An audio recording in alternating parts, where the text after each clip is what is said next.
뭔가 답답하고 불만족스럽지만 내가 지금 뭐가 문제인지를 모르겠다.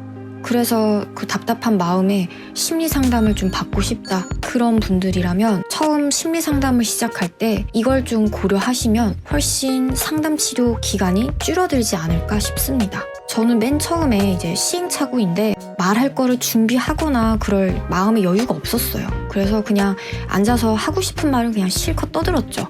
그래서 보통 사람들 만나면 하는 이야기들, 상대방에게 잘 먹혔던 말들, 그러면서 뭐 내가 자랑스럽게 생각하는 거나 과거 업적이나 힘든 것들 이런 걸 막 털어놨어요.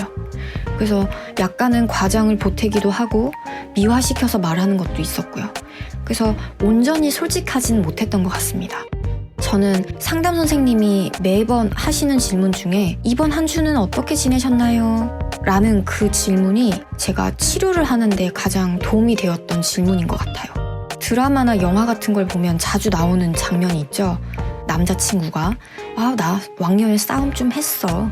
오빠가 너 지켜줄게. 하지만 이제 불량배가 나타나서 시비를 걸면 혼자 여자친구 내팽개치고 주랭랑치는 모습. 사람들은 그 남자가 내가 지켜줄게 이런 말을 했다고 해서 용감하다고 말하지 않죠. 저렇게 내빼는 모습을 보면서 저 사람 비겁해, 찌질해 이런 식으로 평가를 하죠. 그렇듯이 아무리 내가 과거에 대해서 무언가 후회를 하고 깨달은 게 있고 미래에 대해서 막 진취적인 생각을 하고 막 다짐을 해도 이건 내가 나를 파악하는 데 도움이 되지 않더라고요. 그래서 오히려 지금 내가 발딛고 있는 이 현재, 이 현실에서 내가 하고 있는 말과 행동 이런 게 나를 돌아보고 이해하는 데 훨씬 도움이 되었어요. 예를 들어 이건 제가 한 5월 달에 황금 연휴 그 기간에 나눴던 이야기인데 연휴 기간엔 좀 어디 좀 쉬실 수 있나요?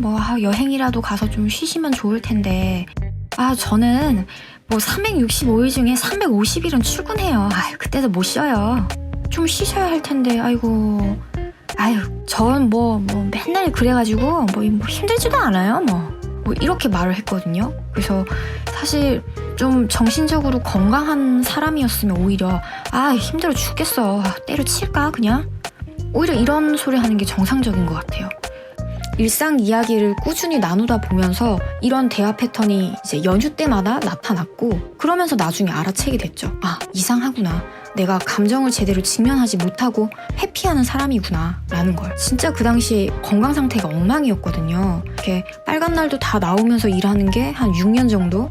그러면서 스트레스성 이명이 생겨서 한쪽 귀가 거의 먹먹하게 들리고 정신과에서 우울증 약 타서 먹고 있고 안 좋죠. 근데 저는 나의 몸 상태, 내가 스트레스 받고 있다 이런 사실조차 모르더라고요.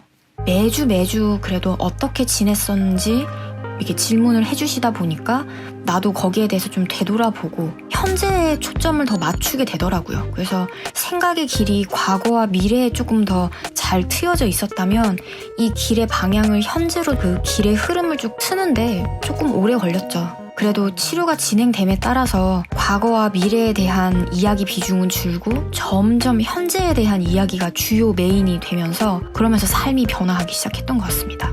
그래서 진짜 현실에 발딛고 사는 사람 같은 모습을 띠게 되었어요. 저는 정말 상담 치료의 첫 과정은 내 초점을 미래와 과거가 아닌 현재로 바꾸는 것, 그거라고 생각을 해요. 그러면서부터 내 문제가 보이고 해결은 그 훨씬 다음이고요. 그래서 만약에 상담 치료를 시작하시는 분이라면 과거 이야기나 미래에 내가 되고 싶은 모습 말하는 것 당연히 필요합니다.